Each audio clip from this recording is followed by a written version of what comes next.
I want to welcome you to Dream Chasers Radio with me, your host, Yaya Diamond. What's up, peoples? How you doing? She did it with me. That is so cool. I mean, everybody likes it when I do that. And I try to take it out and people were like, well, what's happening to the what's up? I love it. I love it. It is a great day, like I always said. And I always make it a great day on purpose. No matter what, it should always be a great day. If you wake up on the wrong side of the bed, just get back in bed and get up on the right side. That's it. Okay. How about that? Do it. Just Amen do it. to that. That's right. That's right. That's right. And I have my guest here today, and she's an author of 2 books or more. I don't know. And I want to make sure I said her name right, but I don't think I'm going to do it, but I'm going to try. Kylen, like Kyle with the N on the end. Kylen. That's okay. I was so close. That's okay. I get it all the time. Don't worry about it. No love lost here. Oh, thank you. Kylen, yes. Thank you so much for being on this show, girlfriend. Thank you, darling. Well, tell us about yourself. How did you become a writer? Well, I always inspired to write, but not like this. And what prompted me, what really got me into writing was in 2015, a brother discovered that he had 7 siblings that we didn't know he existed, and he didn't know we existed. And it was 5 years after the death of our mother. All right. And so in doing some research, not only did she live a dark past, but why she lived a dark past that drove her to bouts of severe depression and abuse. And it was behind her son. Now, don't get me wrong, because he's innocent in all of this, but she had to live a lie all of our lives, because he was born before. I have a twin brother, so he was born before my brother and I were born. Mm-hmm. So it pushed me from number 3 to number 4. But here's the thing, he's biracial. So her husband, who was African American, her first husband, they got married in 1952, December 1952. And in 1957, she had a biracial baby that did not belong to her first husband. All right. And I had to go and meet him. My brother met us in 2015, and he looks exactly like her baby brother. Wow. Now, back during the 50s, Jim Crow, they used to call my uncle the milkman's baby, but he was very Black. He looked just like his father. Right. So now my brother, I apologize. He flew from California to Philadelphia to meet me. He found me on Facebook through Facebook Messenger. And the message was, I need to know if you're related to, and he calls out my mom's name. And I make a bunch of phone calls, and I know, does anybody know who this guy is? I know nothing about him. Maybe he's a former business partner of hers or something to that nature. No one seemed to know who he was. So I pull his picture up on the internet, and I'm blown away by who he looks like, my mother's baby brother. And I said, wow. Oh my God, he looks like us.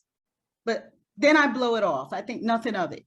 Mm-hmm. I reached back out to him after not getting any answers. And I said, well, I know who she is. I'm her oldest daughter. You are, following it up with a question. Moments later, he comes back and he says, well, I don't know how to tell you this, but I'm your brother. Oh my gosh. And I was born to, and he names my mother. I literally, at this time, I'm 55 years old. I'm well into my 50s. So I'm falling out of the chair. I'm like, oh my God, no, this is impossible. My mother passed away in 2009. And when I told him this, I didn't give him a definitive date. I gave him the month and the year.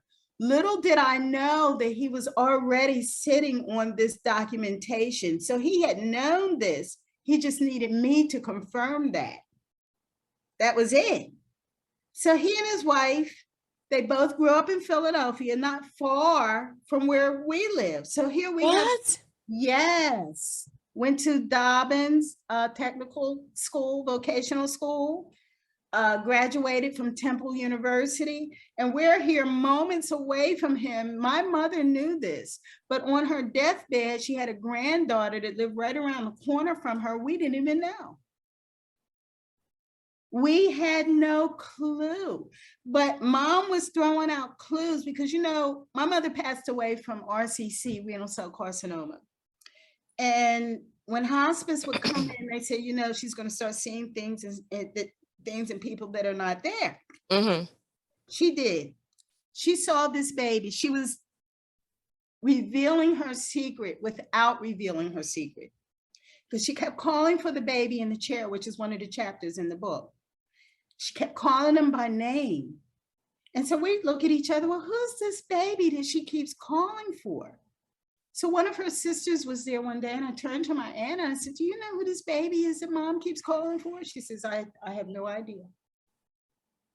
She passed away in February 2009. In August 2015, I meet my brother for the first time. Oh my gosh. Okay. He is handsome. I say he looks like me, but you know, he's very handsome, but he's not my father's child. So we had the DNA that was taken through Ancestry, and I write a chapter in my book on Ancestry, proved that he was my mother's child. Oh my gosh. And so she was forced to tell her husband. The baby was born in Philadelphia, and she held on to the baby for 15 days. So what does that tell you? She bonded with him until she couldn't present this baby to her father, because my father grew up in a Jim Crow era where he was still, my grandfather, where he was still looking down and not looking white men or women in their faces. Oh my gosh. You couldn't do it. She was from South Carolina, and she could not tell my grandfather that this baby was his grandson, because he would never go for it. Not with her very Black husband. Right. All right. Now, this man thought that the baby, and he didn't care. He told me, I did 17 hours of an interview with him. He says, it wasn't me that couldn't handle it. It was your mother who couldn't handle it. He says, I believe that the baby was mine, regardless of his complexion. Look at your uncle. And that's what he was looking at. And my mother and her husband came up with a story to tell my grandparents that the baby died at birth. Oh my God. So she could not reveal that. Even she put it up for adoption? She put him up for adoption. And we never knew. So she could not, my parents met in 1958.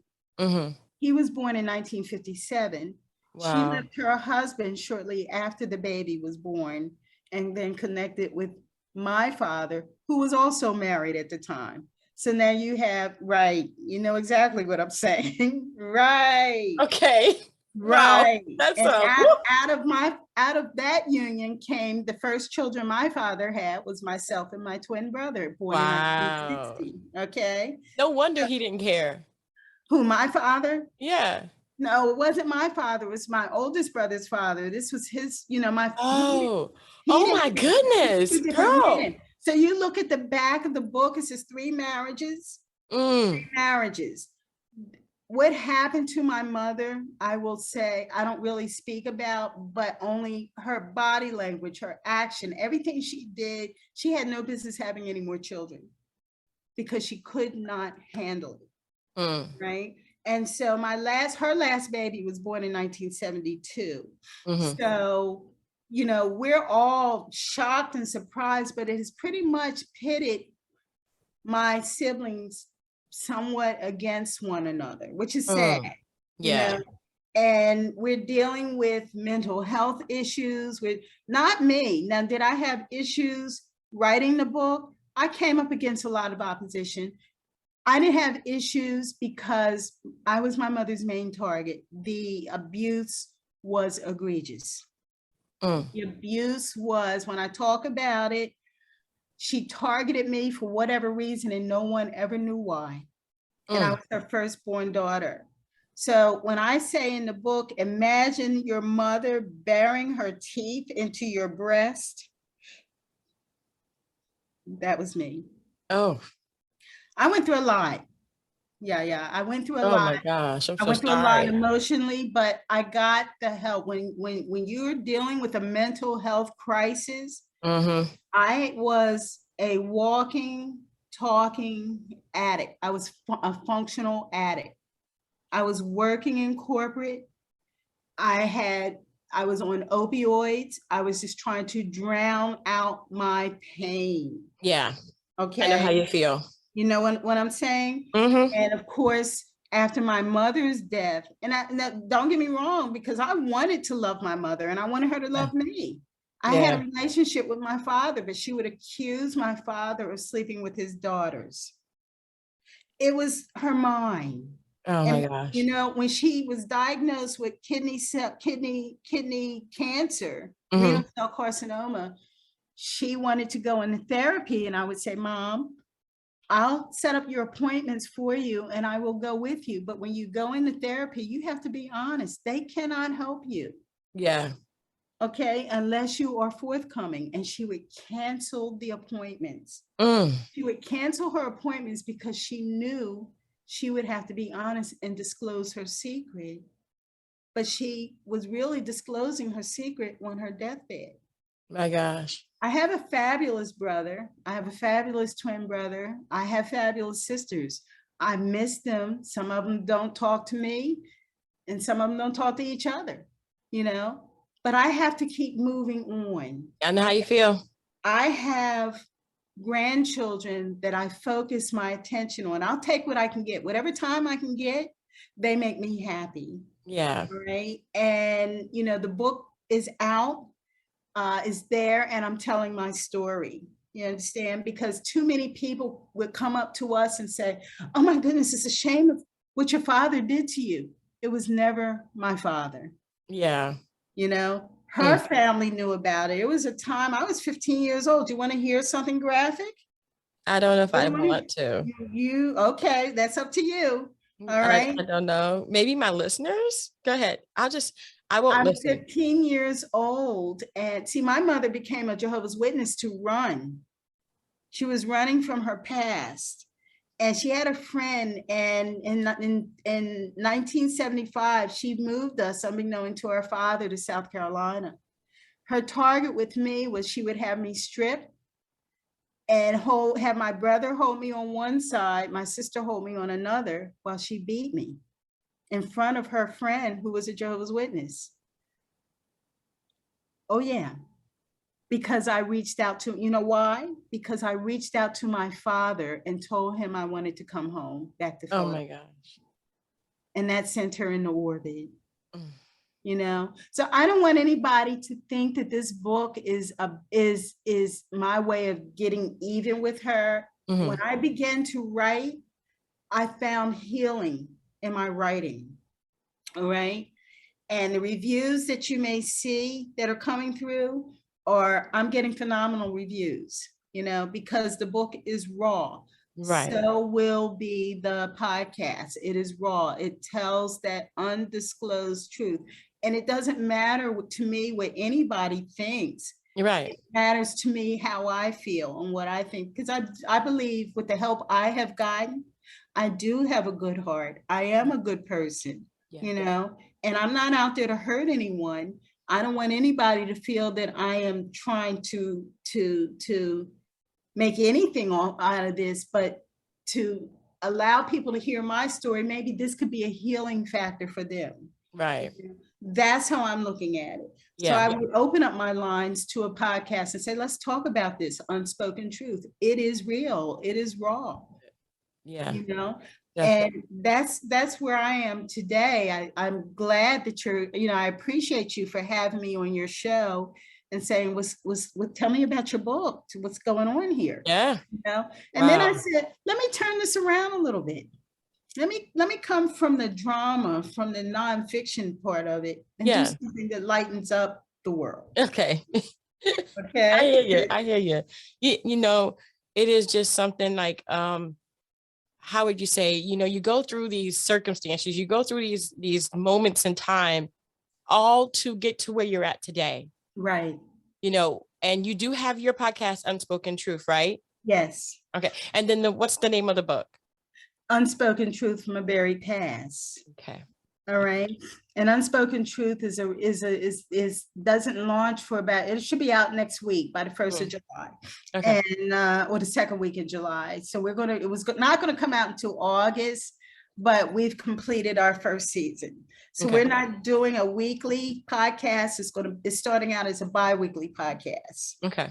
And just to kind of feel the market and where it's at. So having people just call, and even myself, just keeping it real and raw, keeping it down, and, you know, just talking, you know. And I have another book coming out. Did you want to do your thing on that? No, I wish we had time to do it. Okay. But what's the name of that book? Because what we're going to do is we're going to go ahead and put the link in the description box below so that people can actually check it out. But I do know it's a kid's book, right? Yes, it's about autism, and it follows my grandson. My oldest grandson is autistic, and he has wrapped his heart around mine and never let go. So the book is called I Think Differently, and it follows him from birth to 14, and he'll be 14 this September, and the book drops September 27th. That's precious. That is precious. Yes. Definitely. So we're going to put that link in the description box below, along with the Unspoken Truth of Buried Past. Definitely put that. And also your podcast. We want to make sure that people can actually get that. Will that be on Spotify? And it will be everywhere, and it will also be on my website. So look out for that. I'm very excited, and I heart you, girl. I hope I come back. I hope you have me back. Yes. Anytime. Yes. Anytime. We had such a great conversation before. I was like, do we have time to do the podcast? But we had time. We had just enough time. I want to thank you so much for being on the show. I appreciate it so much, and your history and your story and your advice. Thank you. Yes. Just tell everybody out there, just no matter what you're dealing with, stay strong. If you believe in the power of prayer and God, it doesn't get any better than that. It doesn't. Stay strong. That's right. One love Stay always. strong. One love Always. Okay. And thank you guys so much for tuning in. Don't forget to dare to be different. And also don't forget to comment below. You may have some things that you want to say, some questions you may have to, get off your mind or your heart or whatever. We'll answer what we can, and what we can't answer, we'll put it up in prayer for you. But definitely don't forget to subscribe, like, comment, and let's listen to some more episodes here. Okay. I'm just saying, because we got some great content and amazing people that come on this show. It's not about celebrity status. It's not about anything else. What this show is all about is a mentorship. It's also to get you to move in your direction and go after your dreams. We really, truly want you to see that you can do this. This is not something that's out of your reach. It's not something that's so far away that you can't reach it. Baby steps, darling. Little by little, you will get there. Okay. I want to thank you guys so much again for tuning in, and don't forget to dare to be different. Until next time, guys. Bye.